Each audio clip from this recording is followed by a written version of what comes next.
What's up, Kearney? Real excited today to be at the Jesse James Farm Museum. I'm going to meet with Bryan Shibley, who works here. He's new, and I'm so glad they have him. He studied history at William Jewell, and he also has a master's degree in history. He knows things about Jesse James that I never even would have imagined were true.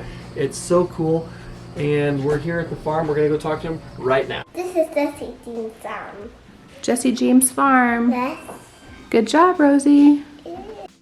What's up, Kearney? I'm really excited about this today. I'm here with Bryan Shibley, and we are here on Jesse James' porch. Jesse James was actually born in this room right over here. This is probably a porch that he would have sat on many different times, and I'm sitting here with Bryan, and Bryan's going to just tell us about some of the misconceptions people have about the Jesse James Farm, because I think a lot of people in Kearney think they know everything about Jesse James and the Jesse James Farm, but there are some misconceptions people have. Bryan, what are some of those misconceptions? I think one of the biggest misconceptions is that we're just this house.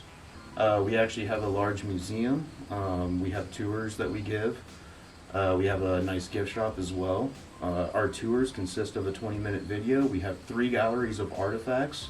Wow. And then we have tours of the property out here.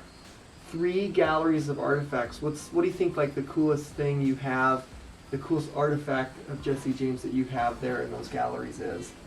Well, you know, we have a lot of his personal belongings, including pocket watches. Wow. And back then that was like a prized possession. It was a big deal, yeah. We have some nice guns from the era. We have things like Frank James' surrender letter. We have Jesse's original casket, lid inside. And then we have some quilts from the period that Zerota and some of the James family made during the time. Wow. I've got to go on that tour still. I can't wait to do that tour. Speaking of that, are there some places here on the James Farm that you'd kind of like to show us? You know, you said that a lot of people think that the James Farm Museum is just this house, but there are some other interesting kind of places here on this property that you'd like to show us. What are some of those, and can we go take a peek? Sure. Actually, one of them is right over here. It's actually the original burial spot. I don't know if you want of Jesse James. We'll head over there. After he was killed in St. Joseph, Missouri, he was brought back home here and he was buried in the yard. He remained there for 20 years until in 1902 he was moved into Kearney to Mount Olivet to be buried next to his wife after she passed. A few other spots out here. We have 3 different picnic areas that people can come out and enjoy.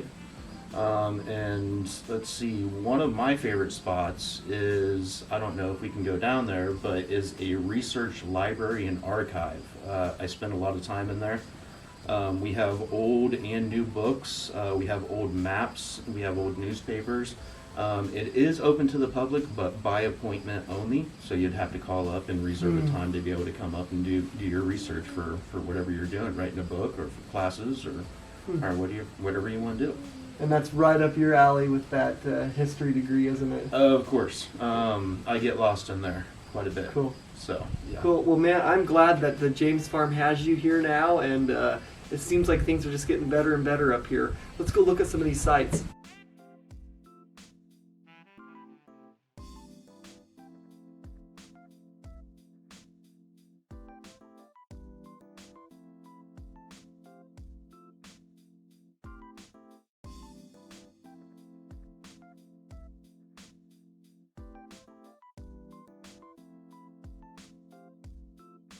Okay, Bryan, there's a couple of stones here. Tell us about the difference between these 2 stones.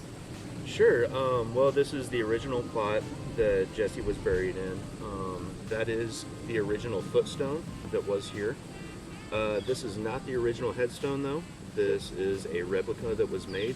Actually, the original, there's not much left of it. It is in the museum. You can't see it going through the galleries. The reason there isn't much left of it is because whenever his body was moved into Kearney, people would come and chip away Oh boy. at the headstone to keep it as souvenirs. Wow. And you can still see where Jesse James is actually buried in Kearney at Mount Olivet Cemetery, right? Yeah, as you're Okay. going through Kearney, you can see where you can go up and see his gravesite. There is kind of there's a little spot there that you can see, and it has his family plots. I really appreciate, Bryan, that they have you here because you've got such a wealth of knowledge about Jesse James. In fact, Bryan was telling us some things that I didn't know about the property here and some cool things you need to know about Jesse James's history, personal history, why he became an outlaw. That leads me to my final question for you, Bryan. If you're a local person and you grew up in Clay County, you think you know everything about Jesse James, what might be something that you don't know about Jesse James Farm or about Jesse James himself? Well, I would say as a local, one thing I actually didn't know until I really started getting involved here was just how many people from all over the world visit. We get visitors from all 50 states. We get them from more than 20 countries all over the world. Actually, just a couple of weeks ago, we had a family from the Netherlands in. Then the next week, we had a couple from Dusseldorf, Germany. Then the following week, we had a large family from Spain visiting.